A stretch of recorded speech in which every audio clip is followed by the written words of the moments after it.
Hi and welcome to the first of our review videos on polarity and intermolecular forces. I thought I might just do a quick review of some of the things that set up polarity in molecules and how we determine if molecules are polar, and then we'll break into a couple of videos on intermolecular forces as well. So let's get started.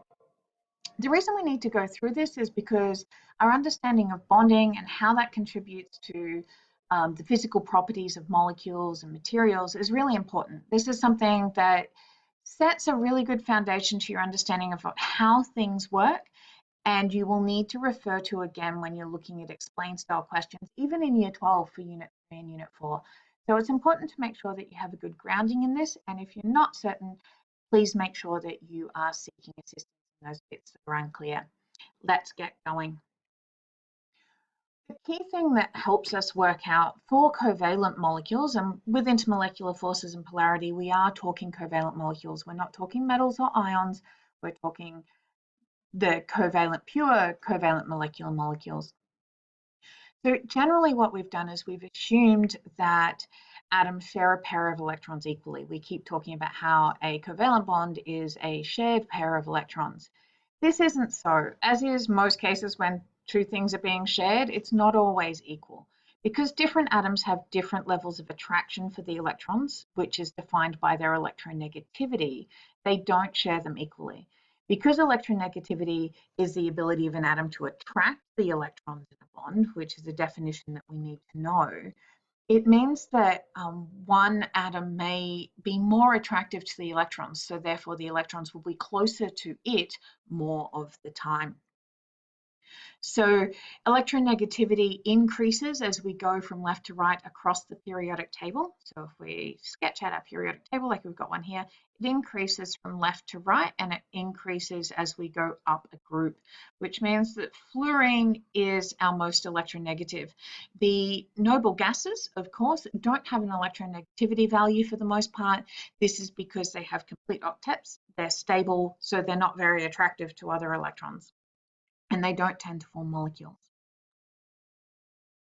The highest at the top of a group, okay, so if we're talking about trying to make comparisons, we're going to be looking at the tops of the groups are going to be higher, so nitrogen and oxygen, and then highest to the right, which is fluorine. So hopefully you're a little bit more confident with your periodic tables because they certainly do give us a lot of information to be able to use. If we compare electronegativity values of atoms, we can figure out how the bonding is going to go. If they have very similar electronegativity values or are exactly the same, then it means that the sharing is going to be equal. In VCE, you're not given an electronegativity table, so it's hard for you to know if the electronegativity values of two atoms would be exactly the same. So as a rule of thumb, I would recommend if the bond is between two different atoms, okay, so carbon and hydrogen or something like that, then you can assume that their electronegativity values are different and that the bond will be polar. It may be very slightly and in reality not have much of a dipole, but you don't have an electronegativity table to be able to judge that. If you're given one, then look at the values, but you're not expected to memorize those. But the greater the difference in the electronegativity value, so if we're looking like something like hydrogen and fluorine, then the more uneven the distribution of the electrons will be. So if they are shared unevenly, we call this a polar covalent bond. This is because the electrons will spend more time around the electronegative element than the electropositive element. We use the lowercase delta, delta minus, and delta plus to indicate this slight difference in positive and negative charges. They're not formal charges, so there are only slight differences because of the distribution of the electron cloud. It's just the electrons being pulled to one side. They haven't made formal ions. The electrons aren't permanently transferred, okay, but they do have a slight difference. So we use this delta plus for the one that is less electronegative, delta minus for the one that is more electronegative, and we use an arrow with the start of the arrow moving with it pointing in the direction that the electrons are being pulled. And this arrow is us showing the dipole that is formed and the partial charges that are on that dipole. This would be our standard notation. So nonpolar molecules can contain covalent, well, will contain covalent bonds where the bonding electrons are equally shared. For us in VCE, the easiest way to say this is if the two atoms at each end of the bond are exactly the same. So this is our structural diagram here. We can see with the linear bond of two chlorine atoms, they have exactly the same electronegativity because they're exactly the same atom. And if we were to do a space fill showing the electron distribution around these two, it would be symmetrical as well, which means that it's going to be completely even from both sides. So it would be non-polar. There is no difference in the charge distribution around that atom. So no partial positive and no partial negative because they're all the same. The character is exactly the same. It can also occur if bonds are symmetrical. So not just the same atom, but say where we have this carbon disulfide bond here. Carbon, there's no lone pairs on this central carbon, so it's not distorted. And then we have it bonded linearly to two sulfur atoms. So while the sulfur is more electronegative, it would be pulled this way. The electron density would be pulled this way. Okay, making carbon delta plus and each of the sulfurs delta minus. Because this direction is equal and in opposite, they cancel each other out. So if you're comfortable with vector addition, and we've looked at that with forces in year 10 science, what it means is that I have one vector going this way that is the same size but in the opposite direction to the other vector going that way. So therefore, our net charge is going to be 0. This is the same for anything where we have them symmetrically distributed around a tetrahedral carbon. Okay, so where we have this tetrachloromethane, the electrons would all be being pulled towards the chlorines along these bonds, but because they are distributed symmetrically in three-dimensional space, every one of those vector arrows will cancel out and give us a non-polar molecule overall. So these are ones where we have polar bonds within the molecule, but due to its symmetry, it is non-polar in terms of being a molecule. For polar molecules, okay, it only happens with a diatomic molecule when the atoms are different, okay? But when we have these dipoles distributed differently around the molecule, we'll end up with a polar molecule. This is because it ends up with one side of the molecule, one part of the molecule, having more of the charge for longer than the other. And something like HF or HCl, that can be fairly evident. We've just got the one linear bond. It's going to be delta plus, delta minus, and the electrons will be pulled towards the electronegative fluorine. This would be a polar molecule. There's no symmetry, so it's easy to pick. But for a molecule to be a dipole, okay, to have a permanent dipole, it must have polarized bonds. If we've got the same atoms, it's not going to be able to be polar. There's no charge for us to be able to look at. And then the other thing is that the partial charges must be distributed unevenly across the molecule. So when we look at polar molecules, we need to have a look at the shape and consider their shape along with the bonds that they have.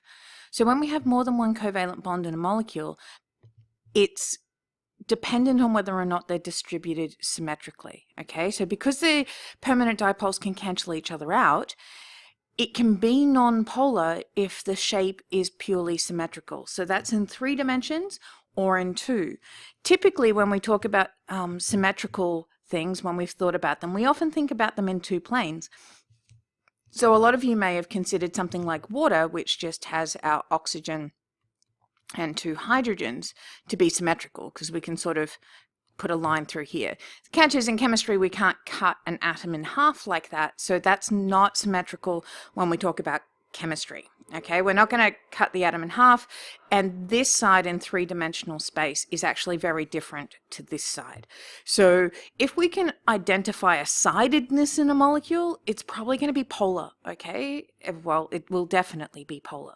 So in the case of water, and remember these should have deltas in front of them, we're going to have a delta minus and a delta plus. The oxygen is the more electronegative, the electrons will be drawn towards it, and we can see in this electron density map that we certainly have more electron density up around the oxygen than we do around the hydrogen. Okay, so it must have polarized bonds and the partial charges must be distributed unevenly across the molecule. So if we've got lone pairs on that central atom, because that lone pair repulsion is greater, it distorts the shape away from a symmetrical or planar situation, and we're going to have a polar molecule. So some are easier to spot than others. So carbon tetrachloride is a tetrahedral nonpolar molecule with 4 polar bonds, okay, and this is it here. And then CH3Cl. So if we have a look, carbon tetrachloride is symmetrical, okay, because it's got the 4 chlorines all the way around it. Just a reminder, make sure this one isn't great. You can see that it looks a little bit more 90 than 109, but this would be okay in an exam. As long as they look like they're not going out at exactly 90 degrees, you're going to be okay. But also you do need to make sure that you are including, when you draw your structures, lone pairs on your halogens. Okay, don't forget those. They are there. We should include them when we're doing these structures. Okay, of course, in this case, our dipoles are actually going to be running towards the chlorines. If we're showing how this molecule has polar bonds, all these bonds are polar with a delta minus, delta plus, delta minus, delta plus, delta minus, delta. Okay, so, whoops, this one's going to be minus. There we go, all our chlorines are minus. So what happens is, if you think about these in three-dimensional space, and we do vector addition, we're going to have one going up, and we're going to have one going back that way a little bit into the board, and then one coming back, and then one coming back around here. And we'll end up back at the origin. So if you're comfortable with vector addition, then you can see why this is a symmetrical molecule that would have all the dipoles cancel out. Okay, you just need to remember that something with radial symmetry, if it's got the same bonds all around it, it's going to be non-polar. Whereas as soon as we swap these for hydrogens and one chlorine, now the electron density is going to be pulled up through the molecule. And when we add all those together, we end up with something that goes all the way through. Okay, we end up with an overall dipole. This side of the molecule is going to appear negative. If we were to plot an electron density cloud, it's going to have a partial negative charge, and then the hydrogens are going to be partially positive, in that they will appear to be electron poor. Okay, your electron density is going to be around the chlorine molecule. So that's determining polarity. I will put up an extra video on our intermolecular forces for you a bit later, okay? But hopefully this will help you in that determining polarity of molecules. Remember, does it have polar bonds? Polar bonds. If it doesn't have a polar bond, then it has to be non-polar straight away. If it has polar bonds, you want to go, is it symmetrical? Or is it not? If it's not symmetrical, it's going to be polar. If it is symmetrical, it's going to be non-polar. And if it's non-polar, it's dispersion forces only all the time. Hopefully that clears up a few things, and I will talk to you in class.